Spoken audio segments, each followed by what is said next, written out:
I'd like to say good afternoon to all of our attendees and welcome. I think I'll cover just one or two very quick ground, I don't say rules, but information before we get started with our webinar. Our chat feature is disabled, but you will be able to ask questions of our presenter by using the Q&A function down at the bottom of your screen. I will be on hand to monitor the Q&A, and we'll be able to get into that at the end of our presentation. My name is Professor Marcus Thomas. I am Chair of Music and Performing Arts Management here at the Hart School of Music, Dance, and Theater. And it is my honor, my pleasure to welcome you to the Hart 100 Beyond the Performance celebration. Hart 100 Beyond the Performance Diversity in Arts and Action is a week-long celebration where we're bringing together 4 celebrated composers from all over the United States and 4 engaging presenters. The Hart Wind Ensemble, Symphony Band, and Orchestra will be presenting 2 concerts of exciting music featuring our guest composers. Together with our guest presenters, there will be 6 thought-provoking lectures and panel discussions examining artistic and social devices our composers and presenters have used to move beyond performance and talk into measurable action that has positively impacted the lives of countless people who engage in and with the performing arts. Our esteemed guests are among the brightest and most genuine talent in the contemporary performing arts scene. They are performers who build bridges to connect the performing arts to new and diverse audiences. They are composers who craft longer tables to make room for a plurality of voices. They are executives who open doors for a new generation of creatives to develop their businesses. And they are educators who open windows for aspiring students to chase their dreams. Our guest speaker today is Ms. Kalita Jones. Ms. Kalita Jones is an accomplished musician, social justice advocate, and educator with more than 20 years of experience in planning, workshop and curriculum development, project management, and advancing equity, diversity, inclusion, and access initiatives. Passionate about intentional and purposeful mentoring and community engagement, her personal mission is to ensure that those with limited resources have access to arts opportunities and activities. She's also committed to correlating the art of teaching to life skills and community building. Ms. Jones has provided strategic guidance to organizations across the country, supporting and assisting arts organizations in the creation of equity, diversity, inclusion, and access goals. Ms. Jones previously served as the Director of Engagement of the Hart School at the University of Hartford. Her key responsibilities included organizing and implementing a faculty development training program, collaborating with the university's Diversity, Equity, and Inclusion Office, and curating external community partnerships with local and national youth arts agencies. She also led the development of a vision and effective strategic plan that championed the importance of equity, diversity, inclusion, and access in the learning environment. Ms. Jones currently serves as the president of the Connecticut Arts Alliance and as board clerk for El Sistema USA, where she also chairs the Racial Diversity and Cultural Understanding Committee. A TEDx speaker in San Jose, Ms. Jones has had the privilege of speaking at prestigious institutions such as Yale School of Music, Duke University, the Connecticut State Capitol, and the Hart School. She's received numerous honors during her career, including a scholar fellowship at the Aspen Ideas Festival, Elizabeth L. Mahaffey's Fellowship, Grammy Music Educator Award nomination, 2018 Connecticut Arts Hero Award, and the Father Thomas H. Dwyer Humanitarian Award for her work in Waterbury, Connecticut. Please welcome me and join me, rather, I should say, in welcoming Ms. Kalita Jones, our speaker for the day. Thank you, Marcus, and thank you everybody for attending today. I first want to thank Marcus for the opportunity to hold space and talk to all of you for a bit today about what it looks like to intentionally explore and review practices of how students are admitted and retained in conservatories. And I'm going to start by sharing my screen so that you all have some visual information. So yes, I was the former director of engagement at the Hart School, and I am currently one of the vice presidents at Arts Consulting Group, which is a national arts consulting firm that does work all over the country and Canada.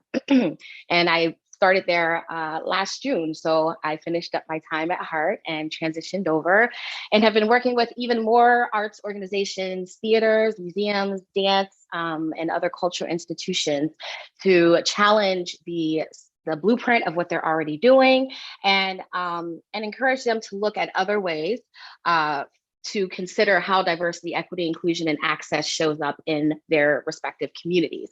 So a little bit more about Kalita proper. You know, Marcus did such a beautiful job sort of synthesizing my bio and talking about the work that I do. But most people that know me know that I like to open up a little piece of me personally, and maybe it's a space of vulnerability, and also for people to know that I didn't get here on my own. I am not a self-made individual, and I don't ever pretend to be that way. So in addition to all of the wonderful accolades, I also, I can get my slides to change. There we go. So I do a lot of things, right? I'm a classically trained violinist. I attended Indiana University of Pennsylvania in Indiana, Pennsylvania, not to be confused with the Indiana State, but where the lovely Jimmy Stewart was born and where the museum is currently. I'm an aunt to two amazing nieces. They are 4 and 1 respectively. I'm a daughter to my father, and I always pay homage to both I have my parents, and then I have a stepmom. And you'll see my mom for access needs, and for folks who may not be able to see what's happening on the screen, there's a photo of myself and my late mother who passed away. It'll be 9 years in July, but I always honor them because they were the ones who intentionally sacrificed so that my brother and I could have the experiences that we've had our entire lives. And that takes special kinds of humans. And I think it's important to uplift those who sacrificed for you, who made it possible for you to disrupt, like I do often. So I always give honor to them. And then to the right of my dad, I'm also a big sister to my brother. I'm a very active community activist in Hartford. I split my time between Hartford and the DC area now. So it's a little bit challenging and it's different. But it works. And so I do a lot of activism and advocacy work in Hartford proper, and especially with my work with Connecticut Arts Alliance. Additionally, like Marcus shared, I'm a TEDx speaker. So I have done a lot of public speaking, and I'm very passionate about creating space for other voices and making sure that I'm speaking up when I see moments of inequitability, injustice, when I see that there are folks who are being left out of the conversation, whose voices are not being prioritized and amplified.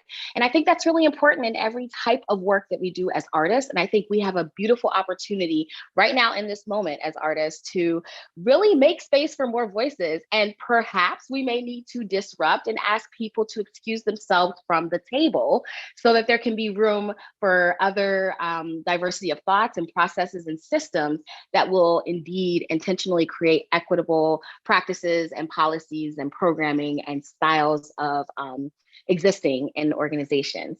So that's just a little bit about myself personally. So I want to talk about this case of intentional EDIA. And, you know, I'm not going to pretend that everybody knows what those letters are, although it's very popular to hear. Equity, diversity, inclusion, and access, right? So we've been hearing this all over the country. We've been hearing it at all arts institutions. We've been hearing it at culture institutions. We've been hearing it at schools across the gamut. And one thing I don't hear when people talk about, oh, we need to activate EDIA, I never hear why. Like, do you know why you need to do this as an institution, or why this is important?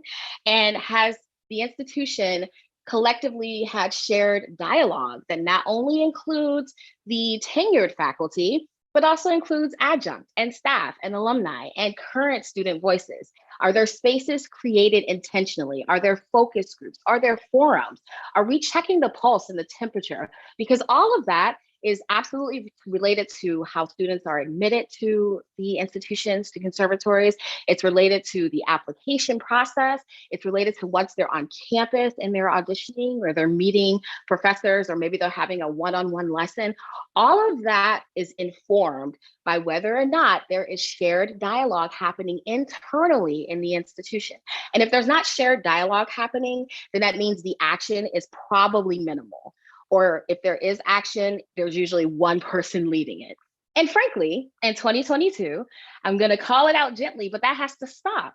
That should not be a one person labor, and it certainly should not be the labor of any community that has been marginalized in this work. So I just want to say, if you have a person from the BIPOC community or someone who is from the disabled community or any part of the lenses that you're looking at, if it's only one person leading that work, then it's not equitable and you're not actually doing the work. You're just allowing someone else to carry the load, and that's not effective. And people see that, including students who are applying to your institution. And it's also important when you're looking at this business case to understand the potential benefits of it, right? So the benefit of having a diverse table of people is there's more innovation because people are coming from various backgrounds and lived perspectives, lived experiences, and that's going to inform how the process starts to take shape. That's going to inform the discourse and the discomfort. If you are not having discomfort in these conversations, then you're not doing anything. I just want to be clear about that. Like, if there are people that are walking away saying, everything's great, this feels good, we're going to go for it, then you haven't gotten to the root and the crux of the problem. Because although there are policies and bullets and pages and frameworks and pictures, if nobody's activating it and if no one's challenging your thought process and your opinions, then you're not necessarily growing and evolving to make a space that's truly accessible and equitable for students to come and learn and grow in. So that's really important when we're looking at the business case of the intentionality behind this. Also important, avoid burdening and laboring the individuals from the communities who suffer the most from the barriers presented. And there are still a lot of barriers. Yes, I do believe there has been some incremental change, but I have to ask, what are you willing to sacrifice in order to prioritize students who don't have the resources to support this journey of attending your institution? What strategies are built in to ensure their quality of education, not just artistically, but also mentally, holistically, them as a whole human? You know, we talk about excellence. I continue to hear that word thrown out, and different people have different perspectives of what excellence means to them. But excellence also has to include the whole person and how they're able to show up. Can they show up as their full selves? I will say, I had experiences in former institutions that I've gone to, and I didn't just go to IUP or Hart. I also did summer courses at other places, but 95% of the time, I could not show up as myself. And that's just unacceptable, right? Like, I generally would pull a suitcase into the space and I would smile and I would nervously think about, okay, how do I want to show up here? What does it look like? You know, I don't want to say too much. I don't want to be too loud. And I had a real complex. And a lot of times it was because I didn't see myself represented in the faculty. And so I wasn't sure what that meant for how could I actually be my full self if no one can really connect with what I've gone through and what I'm going through, right? So it's really important to build your own specific business case of intentional EDIA, of intentional revisions of admissions processes, of what it looks like to include more people than you would normally include in the process of admission revision and retention plans, and having real plans and being transparent about that, and having accountability checkpoints. And be sure that you're prepared to call folks out if they are not falling into that accountability for aspects of retention. You know, retention is something that I hear often. You know, during my time of working with students in various programs across the country, I would hear time and time again from them when they would come back from break, they'd say, oh man, you know, Miss Kalita, like, it was really hard. I didn't feel like I had anyone to talk to. I couldn't really connect with anyone. No one was ever available to help me. And that's not acceptable. A lot of money goes into these institutions, and we have to really start deciding, how are we going to prioritize the students? And more importantly, how are we going to prioritize those who may not have the support system they need to be successful? And that should be part of a retention plan. Like, what does it mean to prioritize their needs? What does it mean to check in with them? How often should that happen? Who is responsible for that process?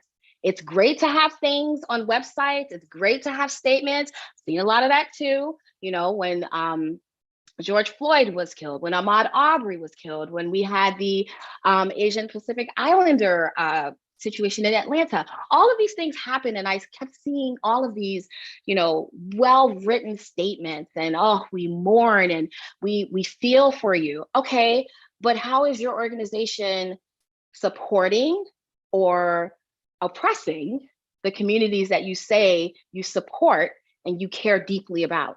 What does it look like? And are you transparent about your process? And if you aren't, are you afraid to ask for help? I mean, ask for help and then invest in the help that you ask for, right? So don't ask people for free labor about their community and expect that you're going to get assistance, because that's not the way this is structured. It's structured that way, but it shouldn't be happening that way. So you have your statements, but if you don't have the action plan to back up the statements that you have, why are they there? It's actually more gaslighting to read something that identifies, and I'm going to speak only from my lived experiences, but that identifies for Black people. So I see a statement about, yeah, Black Lives Matter, and we mourn with Black people, and we mourn with the over 400 years of slavery and injustice. But then I look at the actions and the written statements, and nothing lines up. And so when you look at that piece of it, and then you look at the process of attempting to go to your institution, but there's still a level of oppression and barriers that prevent it from making it possible for you to go without added burdens, it doesn't work. It just simply doesn't work. And so I challenge you, and this is for everybody, this is not immune to just the Heart School, this is the platform, but I also know that this lecture will be made public. So if you are at an institution and you have a statement and you don't have action plans to back it up, or you don't provide updates that are clearly written based on that statement that you've written, take the statement down. I mean, I'm just going to be honest, because it's not helpful for those who are coming from those communities to see these statements, and then they apply to the institution, they get there, and then they realize, oh, I was just a number. I was just a box. There's not really a space for me here. There's not a culture of creating belonging, of creating a space where I can speak up, where I have someone I can go to and say, hey, I need help, or I'm not comfortable with how this professor showed me this, or is there an opportunity to expand the curriculum, to expand the pedagogy and how it's brought into the classroom? There should be an opportunity for students who are paying real money to speak up about how their education shows up. Education is nearly prohibitive in this country cost-wise. And I think it's important to call this out. And we have to be radical about changing it and radically reimagine what it looks like to allow the students to be empowered to be part of the process. I'm not saying students should be in charge, but should they be in part of the process of how they learn? Yes. I mean, I think we were all part of the process, even as young as 5, right? We were part of that process, and we have to be willing to be evolutionary and evolve and change the practices that are happening.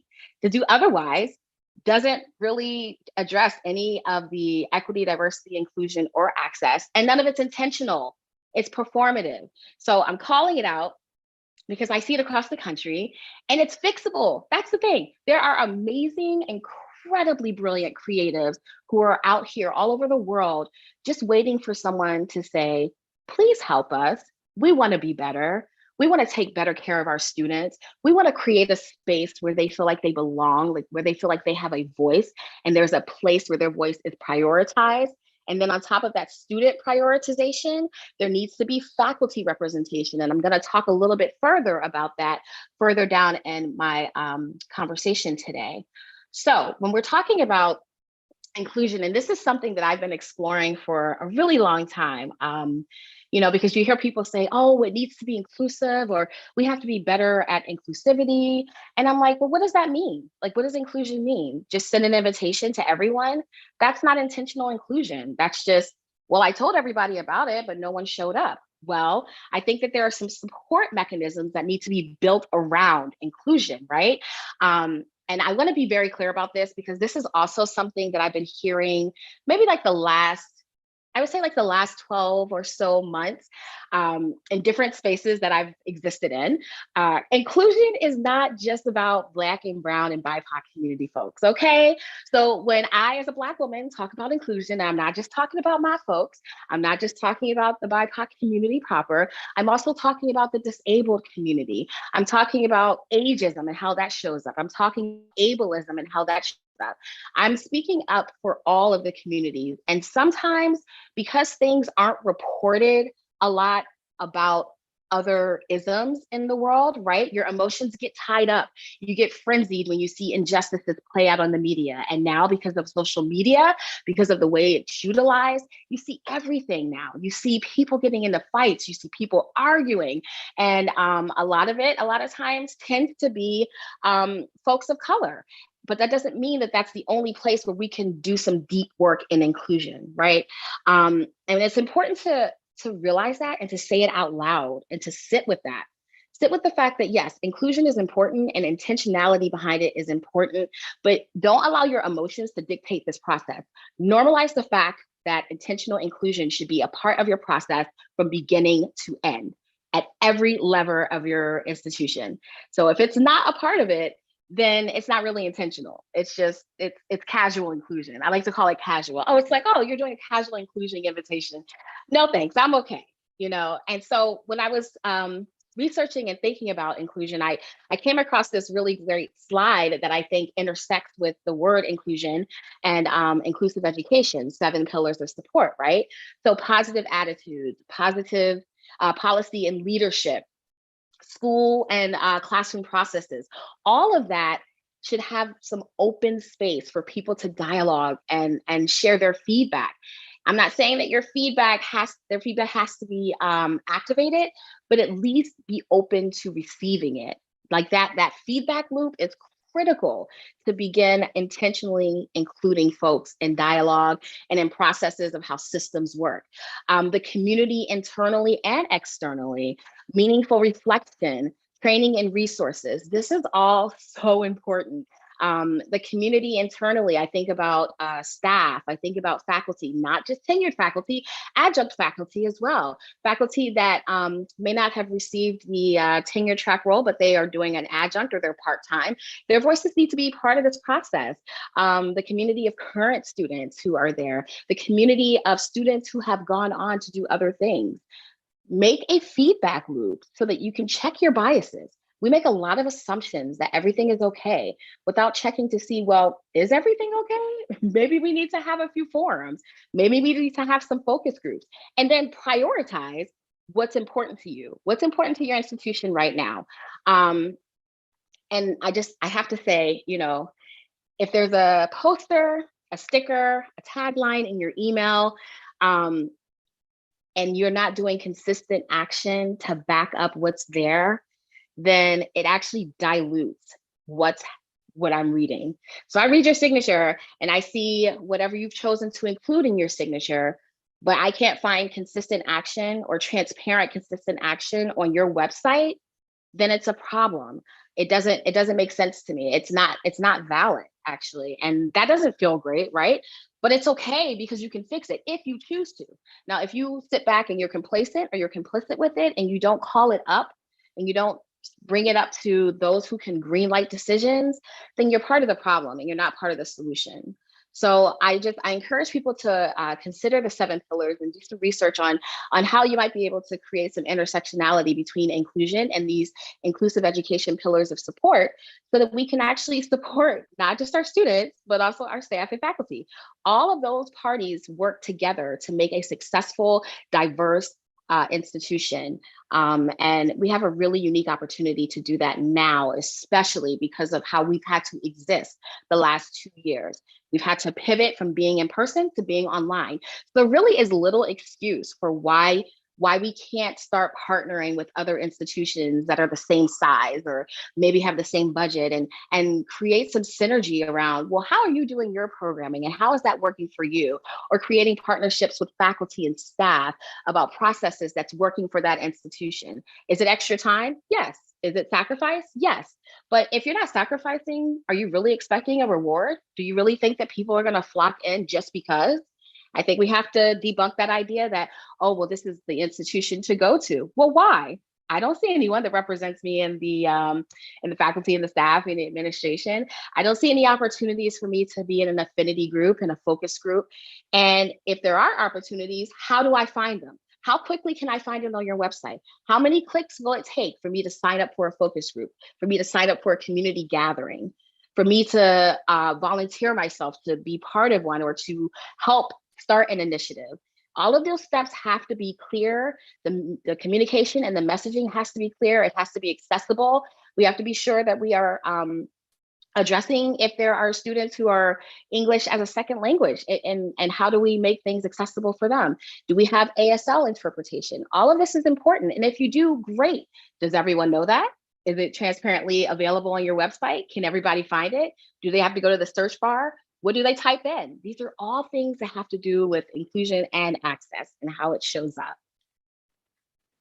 So when we're talking about the admissions committee, right? And I'm trying to think back, when I was auditioning for undergrad, there were things that I experienced as a young student, and I actually went to an extremely diverse high school. I graduated with over 600 students, and I played violin all 4 years, and we had a rainbow of diversity in our school. And I also participated in the DC Youth Orchestra program. And it was funny because that program at that time was primarily Black and Brown. So I didn't see an issue. I was just used to being around people that looked like me. And we were making music, and we're playing classical music. We're playing hip hop. We're figuring out pieces by ear. We're creating connections and culture and a vibe. And so it wasn't until I was like, oh, I think I want to play the violin, more. Like, I want to take it more seriously. And of course, my parents were like, oh God, like, this is not great. Like, we're going to have to pay for her forever. And I was like, nope, I have a plan. I didn't really have a plan. I just knew that I wanted to play the violin. So imagine my shock when I got to start the process of applications. And I have very vivid memories of, I picked some pretty, some pretty out there schools, like schools that I was like, maybe these are far reach. But I was a dreamer, and my parents never stopped me from dreaming. And I appreciate that, because I validate those whose parents didn't stop their dreams or stifled them. My parents didn't. They were like, okay, well, she says she wants to do this. We're going to figure this out. But I remember getting these applications, and at the time, it didn't really affect me. But I look back now, and I think I applied to maybe 6 or so schools. That's 6 application fees. That's 6 essays. That's mailing. That's auditions. That's driving or flying to these locations to prove that I was good enough to go to these schools. And I remember I was speaking to an adult in my life at that time about this and how excited I was to apply to these schools. And I remember that adult saying, you might not be quite ready for these schools.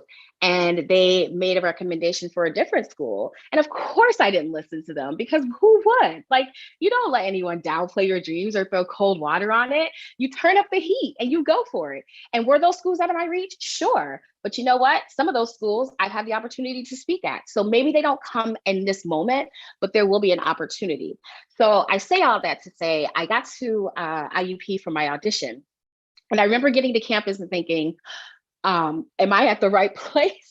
Is this the right institution? Because at the time, I did not see anybody that looked like me at all. And I was deathly afraid. Like, I was like, I don't understand this. Like, what's happening? And so, I did my audition. Everyone was very nice. And, I sort of put on a mask. And I think that's a self-protection mechanism, right? Because you're like, well, I want to get into this school. I really love my instrument and I want to learn more about it and I want to be better at it. And I don't see anybody that looks like me here. Who's going to help me when I get here? And that's a big deal. And I've recall that experience, like walking into the building, Cogswell Hall, and now it's a totally different building, it's beautiful, renewed. But at the time, it was that old school, like 70s, 80s vibe. Okay. So like the brown carpet and, like all music institutions before they do their big overhauls, when somebody gives them like a bunch of money for a capital campaign. So I go in and I talk to them, and I'm looking for someone that looks like me, because I felt that was the only way this was going to be okay. But I never saw anyone. And it's 2022, y'all. And I think we have to start questioning, is there representation on the admission committee from beginning to end? So yes, you may have processes for how applications are received, right? And how they're filed. But once the process internally in your conservatory, in your school, whatever discipline it is there representation from beginning to end? And when we're thinking about the accessibility of representation, that also means sacrifice. And sometimes it's not just about stretching the table, okay? I'm gonna say it again. Sometimes it's not just about stretching the table, y'all. Sometimes it's actually excusing folks who have held rank for a long time from the table in order to innovate and challenge the norms that have held true for many, many years. And I put a pause there because that's a powerful statement, because that also ignites fear, right? It's like, oh my God, I'm going to ask someone who's been doing this for 47 years to step back. Yes, that's what we're asking. Because what happens is that individual, or those individuals who have been there for several decades, there's a level of power that they hold. And that's going to make the idea or the exploration of accessibility really challenging, because from their perspective, they may feel our formula works. We're getting the best and the brightest. Okay, well, what does the best and brightest mean to you? How do those individuals show up? Can they show up? Like, what does that mean? Are you willing to move the table around and ask people to step aside, thank them for their service, and step aside? Or maybe have a mechanism where people can be on for a certain amount of time and then they transition off and others are brought in to diversify the process, to make the process more accessible for those who want an opportunity to use their voice and, frankly, to use their power to amplify those who have been held back for so long. Here's some more questions about this. When the admission retention processes are reviewed, is there a diverse committee contributing to this process, right? So representation from every community in the school, the disability community, the LGBTQ plus community, the BIPOC community. There should be an opportunity to bring their thoughts and changes to the process and then intentionally listen. Does this take extra time? Absolutely. Thoughtfulness? Absolutely. Meaningful dialogue? Absolutely. But how can one transform without mindfulness at the core of transformation? I think we take it for granted that students apply to schools and we don't think about the holistic aspect.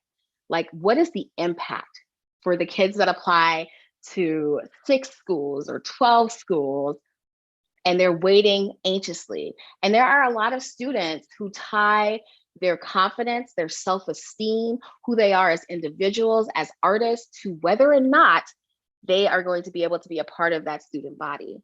And so we internally, and when I say we, I mean collectively, the arts field, those that are in leadership positions, those that have the power to activate change and green light change, we have to be aware of that. And there should be meaningful dialogue happening about this. Having mindfulness at the core of transformation in these processes and the different iterations and ways that it can show up. I would venture to say maybe some current student representation from those who are currently attending can also offer some really incredible insight regarding what's working currently and what's challenging from their experience of applying and also coming back to campus after each break. I think, again, we take it for granted that students are on campus for a certain amount of time and then they go home for break or they go wherever, or maybe they stay because they're working, whatever their challenges or however they show up, they have so many things that are moving through their minds and bodies emotionally, mentally, spiritually, physically. And Is there an access point for them to have some collective care, some shared care from the professors they spend the most time with? From, if you're attached to a university, is there transparent and clear directions for them to get that assistance? Is there someone who is tied to that student that can observe how they're showing up, or if they're not fully showing up as their full selves, or if you're noticing shifts? Is there real intentionality behind that? And I think getting some feedback from current students, getting feedback from different diverse communities about the process of admission from beginning to end is going to prove to need some transformation.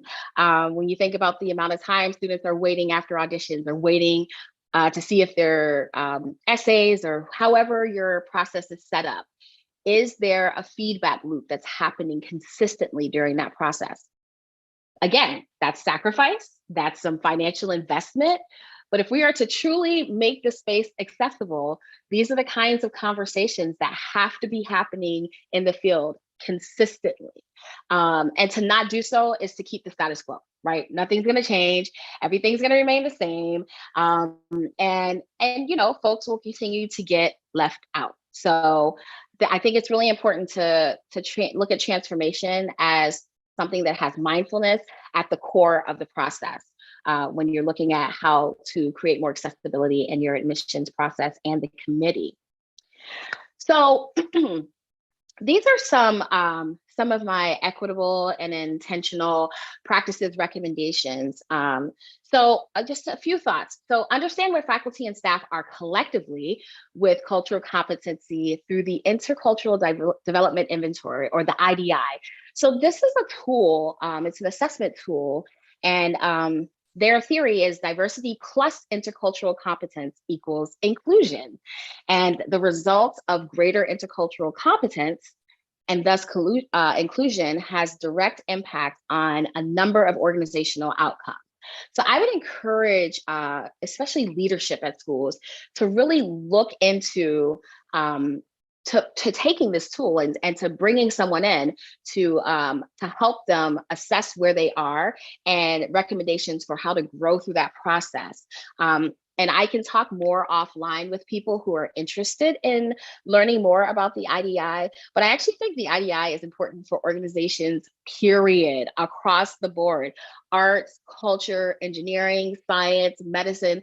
Everybody needs to look at their cultural competency, because we may think that we are a lot further along than we actually are with our competency and our ability to adapt and evolve in different spaces, and our ability to know when to say things and not say things, and when to ask questions and maybe do our own research. And this tool is a really beautiful way of walking groups through a process of understanding how the collective sees themselves in terms of cultural competency, because you might find that there needs to be some active growth happening in tandem with processes and policies being challenged and changed, and also listening feedback loops. This is all a lot of additional work, and it's in addition to your art discipline and your art form. But if you truly want to create a process where admissions is going to be equitable and intentional, and you're going to have retention of students coming back, then you need to check your privilege, and you need to check how cultural competency shows up in your institution as a whole, as a collective. There's also the opportunity to do an individual IDI where you can just check yourself and say, well, maybe I need to grow a little bit. Maybe there are ways that I'm ineffective in this process, And the way that they do this is it's a cross-cultural valid measure of competence, both individual and at the team level, like I just shared. And the model of this tool, it's holistic. It assesses your mind and skill sets. It's not individual personality. So it has no bearings on, do you smile at people? Do you make eye contact? It's not about any of that. It's not about cognitive, affective, or behavioral dimensions. It's developmental, not trait-based, and it's interculturally grounded. So it explains how individuals and or group experience cultural differences and commonalities. And I have been in my fair share of spaces in institutions across this country where it's clear to me that there's some cultural competency resistance, right? And I consistently have to code switch. And I know many others who have to code switch, which is fine. but there needs to be some shared work in that process. And that goes for how we show up for students who desire to attend the institution.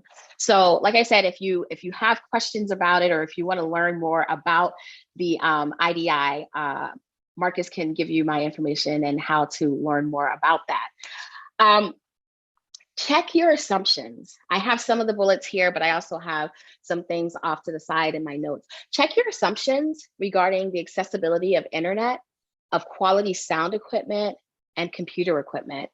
Life has changed so drastically in our world right now, and everybody has had to pivot quickly to being online. That does not mean that everybody has excellent Wi-Fi. It does not mean that everyone has excellent connectivity or a safe space to show up virtually. And we cannot assume that all students have access to the materials needed to present a successful audition. And that process should be reviewed. There should be some kind of student survey loop, because students will tell you if you ask them. But if you don't ask them and you just tell them what you're going to do, it kind of suppresses their voice, and it lets them know effectively that while this is about you, we're going to make the decision. And it's a power play. And that's how we've created this huge funnel of power dynamics that are just outrageous and don't have to show up the way that they do. So just be aware of your assumptions and how they show up. Part of creating a climate in the building that prioritizes students means ensuring that they are aware of the potential of assistance with their audition process. So is that process transparent? Like if I'm a student and maybe I don't have a MacBook, or I don't have a great laptop, my laptop doesn't have a camera, or I don't have the best equipment, or I'm feeling really self-conscious about how I show up. Is there somewhere where I can go on your website, or someone that I can call, however the communication and messaging happens? Is it clear where I can go and get the assistance to be made to feel like I could potentially be part of an experience at your institution? And if you can't say yes to that, then we're probably not quite there yet with equity and intentionality behind the practices. Also, feedback loops. You heard me talk quite a bit about this today. Feedback loops, and making sure that they are equitable and that they are safe and facilitated by individuals who have workshopped through biases, macroaggressions, the entire gamut. And this is not to say mistakes won't happen. Please let me be so clear. I have made mistakes in my career. I will make mistakes, but I am also 1,000% always reading and challenging myself and being around folks who will challenge me and say, hey, you might want to recheck that lens that you're thinking about this through. And we all should have people who challenge us. If we are staying with like-minded people and no one's challenging how you're thinking or what your thought process is, then chances are your biases are probably holding strong in those moments. So making sure that there are feedback loops that are safe and equitable for students are so important. And consistent learning and growing and evolution is critical to this process. And it will also create a more inviting, stable, and retention space, not just for students, but also for staff and faculty. This is the whole group. It's a circle. It's a feedback that has to happen with everyone. There are students that, that there's challenges with retaining. There's faculty that there's challenges with retaining. And you should do your due diligence and find out why people don't want to stick around. And it's not great to hear, but it's important. It's important to hear why folks don't want to be, at your institution. It's important to understand why they're choosing to leave the institution and make a different decision. So I think it's important to have these feedback loops. And when these processes that are currently running in your school are reviewed, is there a diverse community of people who can challenge those processes? There should be an opportunity for all voices within the institution to offer thoughts and changes and challenge the processes, and then intentionally listen to them. And then intentionally take action. Like, don't have a town hall, don't have a focus group, don't bring a group of people together, have them expel their energy and their labor, and then do nothing to address what they've shared. that's also gaslighting. And we're over that in 2022. That's a thing that I think we need to try and lessen the amount of that we do. And we do it all the time. So we really have to be aware if we're going to bring people together as a collective and we're going to listen thoughtfully and intentionally and with mindfulness, then we're going to put an action plan together. Then we're going to be transparent with that action plan. We're going to make sure it's accessible to all parties that it affects, even if it's not comfortable. Transparency is the name of the game. And you can get some incredible insight from those who are in institutions, from those who are teaching, from those who are at other institutions who would probably be willing to offer their feedback to you all. Going back to when I applied to, I think it was 6 schools. It might have been more, but I think it was 6. Review that process, y'all. If you haven't already, perhaps consider an underwriter for the application fees across the board. That's just one less barrier for students. I mean, the tuition is already a thing. Like, and I'm not going to get into that. That's not my ministry, and that's not my service area. But as far as tuition, the application fees, there's got to be a better way of ensuring that if there's a student that their dream is to go to, I'll use Hart as an example, or IUP or Juilliard, all of these schools that have such brilliant and dynamic faculty and can make space for more brilliant and dynamic faculty, and should, if they want to reflect the community they desire to serve. Let's get somebody who really believes in the school and believes in the vision and the mission and the goals, and ask them to underwrite these application fees. Because a lot of times folks don't apply because it's prohibitive. And if they can't get the application fee, can you imagine what it would be like to come to an institution and not be able to eat? I mean, I don't know. That doesn't sit well with me. And so I think it's time for us to get more creative and to bring more voices into the conversation so we can look further into that process and how we can destroy these barriers and make it more real for students to actually go and deepen their growth and their learning in institutions. If you're attached to a larger institution, ensure that the application process is abundantly clear in messaging and communication.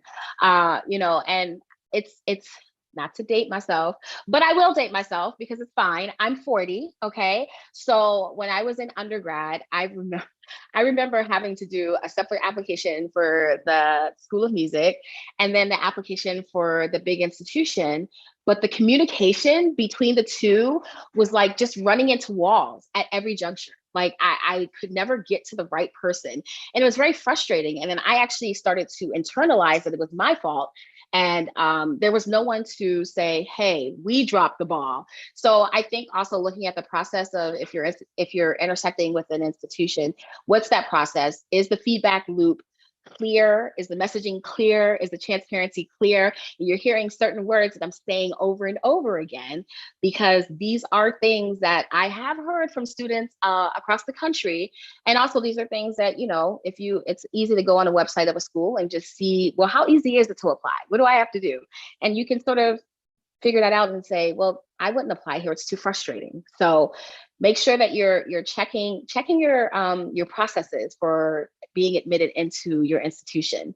Intentional hiring of diverse faculty and staff. Oh, so that's a thing. And I feel like that in itself is a separate conversation on its own. But again, I would encourage you all to start having some real dialogue about where are there holes? Where is there a hole in how diverse individuals show up as a faculty member or a staff member? And then are there clear ways for them to start building relationships internally within the institution? Have power dynamics, which is the last bullet on this slide, have those been addressed? Have those been called out? Or are people allowed to sit in those same spaces and continue to perpetuate the problem of power dynamics, of preventing greenlighting of new ways of existing, new ways of student existence, faculty, staff existence, the way people show up in meetings, how they show up, whether or not they're able to speak, is their voice part of the decision making and change? Those are two things that intersect together: the intentional hiring of diverse faculty and staff, and addressing power dynamics. And to not address power dynamics is perhaps one of the most harmful things that could happen at an institution, because they're very easy to tease out once you're there. And once you know, you're probably going to turn your voice off. You're going to put your voice on mute.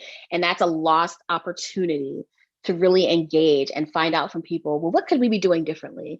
How can we be more mindful? How can we prevent more biases from showing up in our work, from showing up in our programming, from showing up in meetings? Like those are conversations that need to be consistently happening, because when those biases start rearing their ugly heads, and yes, they're ugly, and yes, we all do it. We all have blind spots, myself included. And I have had to check myself in real life situations because I carry biases. Everybody carries biases.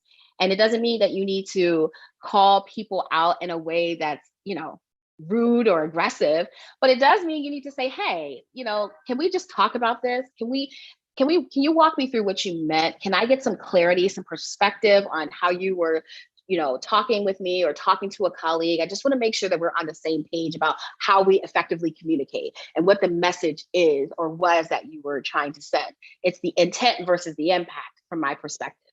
And the impact almost always is so it's painful. Honestly, I'm going to be really raw and vulnerable. Like those power dynamics and those micro macro aggressions that show up in spaces where there are certain people that hold power, and that no matter what you say, it's not going to move forward. It's very painful and it's very unfair, and it's 2022, and we should just stop doing it. And yeah, it may hurt somebody's feelings if you say, you know what, I feel like you were using your power to work against me. It may not feel great to hear that, but you may need to internalize that and sit with that discomfort. Because if you are in a role where there's power of admissions for students, of recruitment, of retention, of hiring faculty and staff, then you need to check your power. And sometimes you need to fall back. Sometimes it's like, well, because I know that I carry this amount of power, let me sit back and let me amplify and prioritize others' voices, so that there's someone else that has the opportunity to greenlight priorities and strategies that will be successful for the institution. So that's, obviously I could probably have this conversation all day, but I won't. And I appreciate you all sitting with me, and I'm glad that we finally got a chance to celebrate the Heart Schools 100. I know it's been really challenging for the institutions, all institutions across the country, due to the pandemic and having to pivot and change schedules and change how people show up for things. But it's really been an honor to talk with you about how to set up processes for success with retention and admissions, and challenge the status quo. This is the time. This is the time to challenge the status quo and challenge how things are instituted now, so that this new generation of students who are coming in with a far different perspective than the one that we've had, have a space where they can feel like they belong, feel like their gifts are validated and amplified and nurtured and loved, and then encouraged to go out into the world and shine their beacon of light and hope as artists and creatives in the world. So I think that maybe Marcus was monitoring the chat. I don't know if there are any questions. I am monitoring the chat. I don't see any questions just yet. If you have questions, please put them in not the chat actually, but if you have, please put them in the Q&A. I can see them from there if you do. Kalita, thank you so much. I do have a few questions of my own that I'd like to maybe start with until I see things populate here. Going kind of back toward the top of your conversation, you were talking about your own experience and not always feeling like you could show up as your authentic self. I wonder if you can give us, obviously we just went through our round of auditions, January, February, March. So we have students that are now, we're starting to receive deposits and commitments. So we know who's sort of coming in the fall. If you could give me 1-2 steps that I could take to foster this environment where students can show up as their authentic selves, knowing that something like culture takes, time to shift, but what are 1 or 2 things that I could do in a very genuine way to start to move that as early as this fall? That's a great question, Marcus. I think because I know a little bit about the program that you offer and share, I think one just really authentic way is to have a conversation with them and say, hey, what are you most looking forward to when you come to the Hartford area, the greater Hartford area, the New Haven area?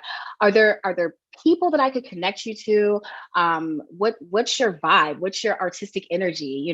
Talk to them about the local community things that we have to offer. We have Real Artways, we have the Wadsworth, we have the Artist Collective. We have so many rich, vibrant places that often aren't put as options on the palette of how students can ignite and activate their art and their gifts, and also creating that synergy of building relationships even prior to coming to the institution. I'll just say, before coming to Hart, my teacher, and she's not at Hart at this time, but when she was there, Anthea Creston, I remember her and I connected right after I auditioned, and I had a lesson with her, and it was at the top of the summer before I would come in August, and she was like, do you think you want to teach when you come to Connecticut?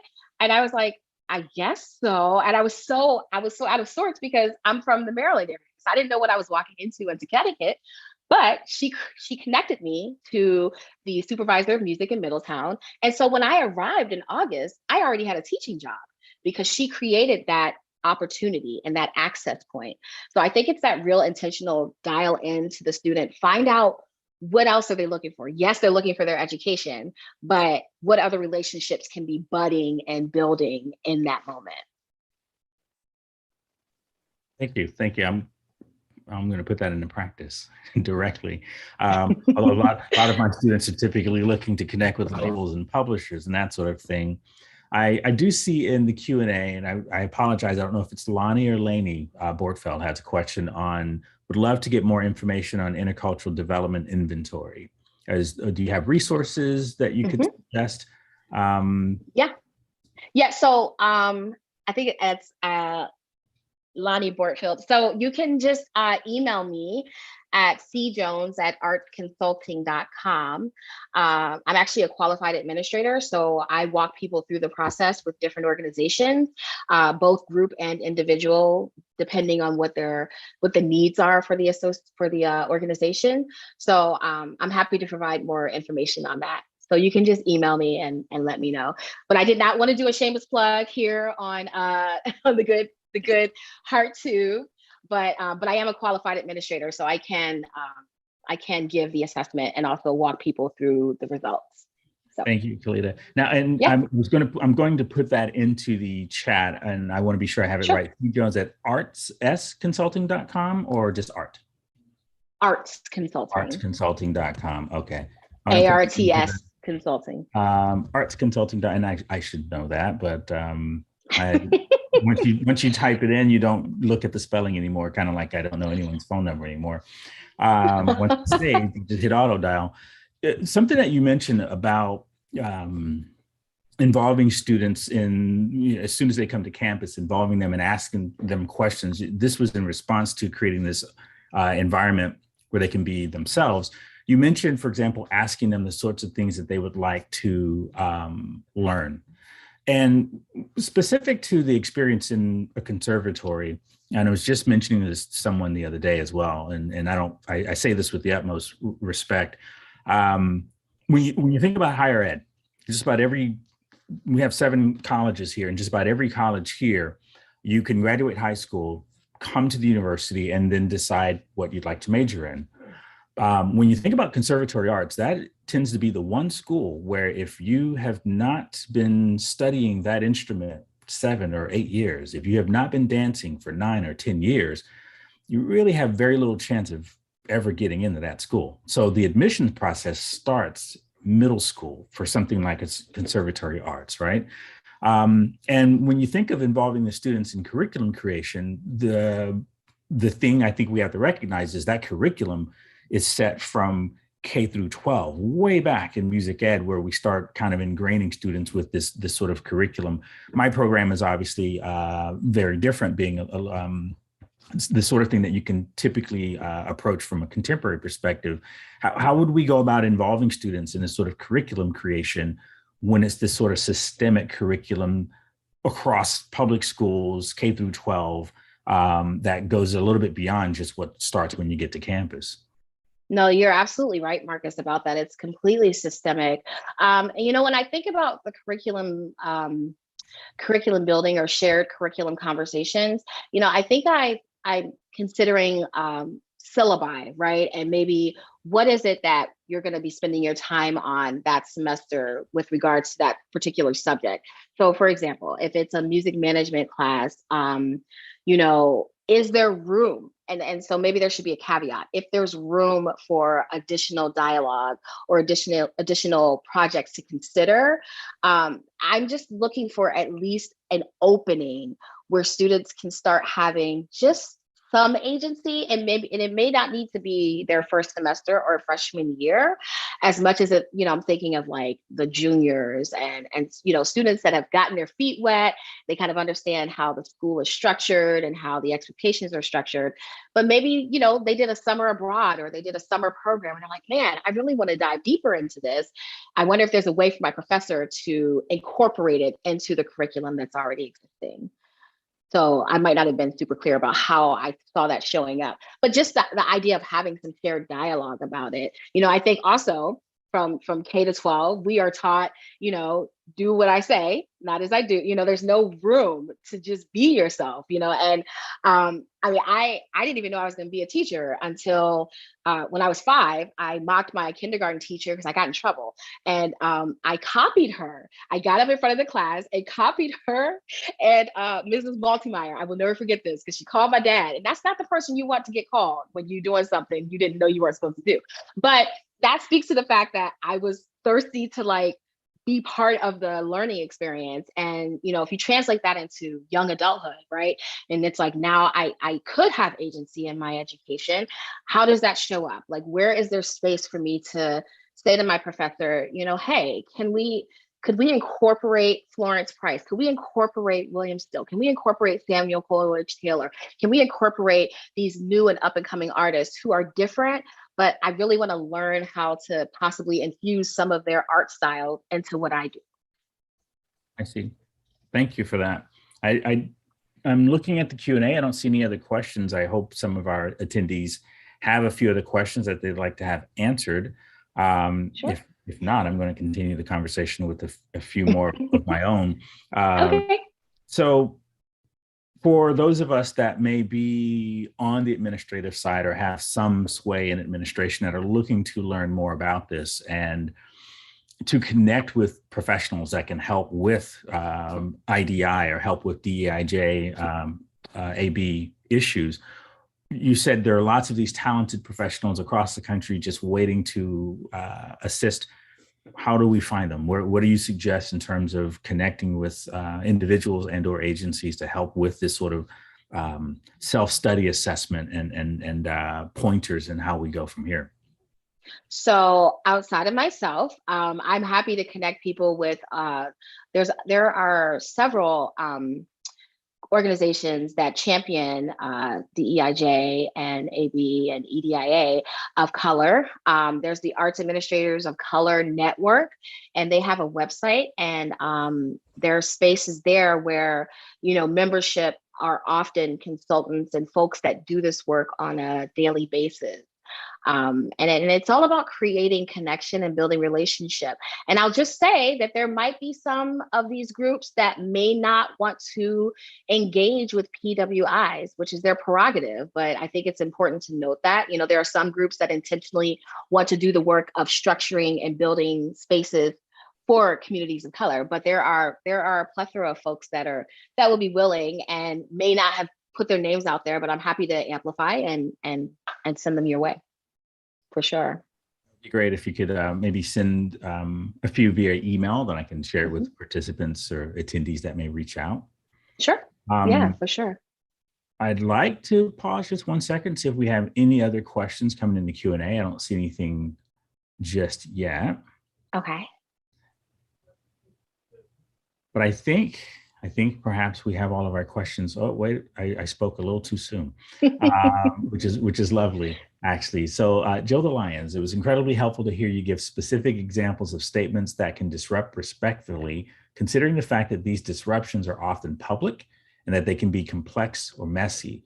Are there resources you might recommend to give us more tools? Mm. That's a really good question. Yes, there are resources. I think what I'll do is I'll compile it, if that's okay, into the same email that I'll give resources for considering other consultants and folks that can facilitate conversations and help with that process. And actually, I appreciate that feedback. Because it gets so messy. It gets so messy, and people often step on toes, and it walks us backwards. We completely miss the opportunity to really thoughtfully think together about how we can change. So and I tend to do it on the spot, like I think about ways, because I know I have an understanding of the audience that I'm dealing with, right? So it's like, okay, well, I want to be mad, and maybe internally I'm mad, but I'm also looking at it as a opportunity for growth, a growth opportunity, an opportunity to show someone a lens that perhaps they've never considered or never had to consider, right? And I just think that there's a way of laying that groundwork without being aggressive, unless it's a repeat offender. And sometimes you need to lean in a little deeper to make sure that they are understanding exactly what you meant with clarity. So I'm happy to share that in email.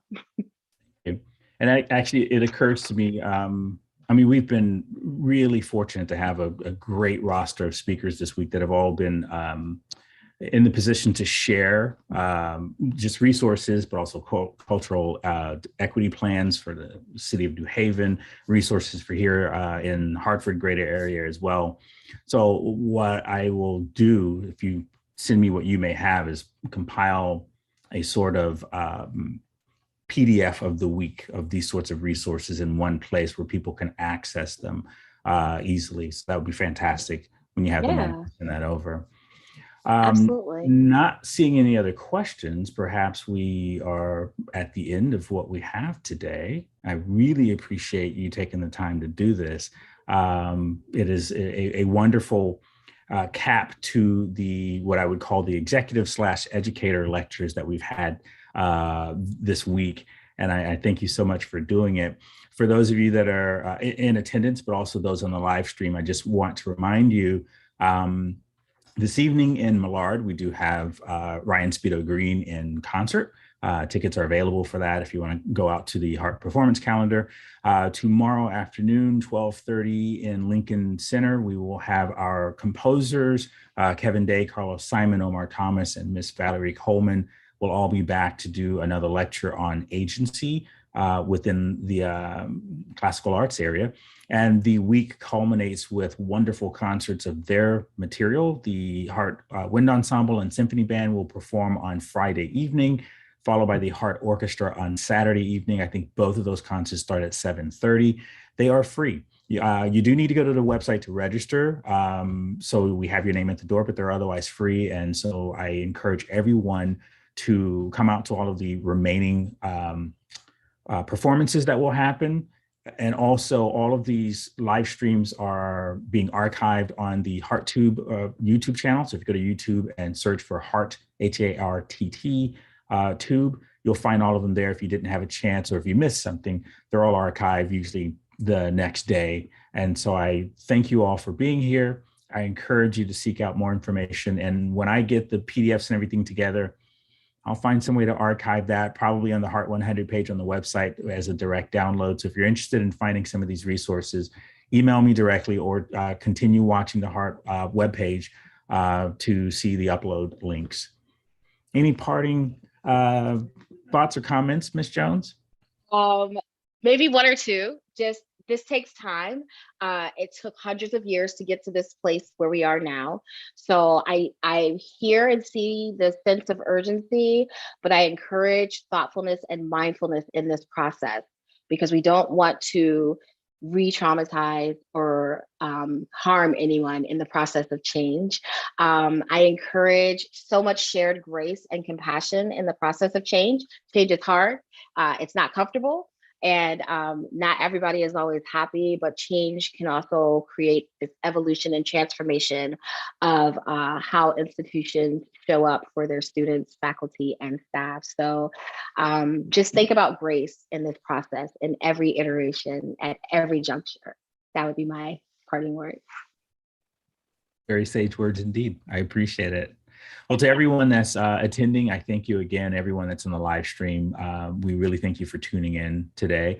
And I hope to see you all at the rest of the events for this week. Tune into the performance calendar to see where things are happening. And Kalita, again, thank you so much for being here today. Of course. Thank you Wonderful for to see having you me. again. Likewise. Take care, everyone. Stay safe, and please be well.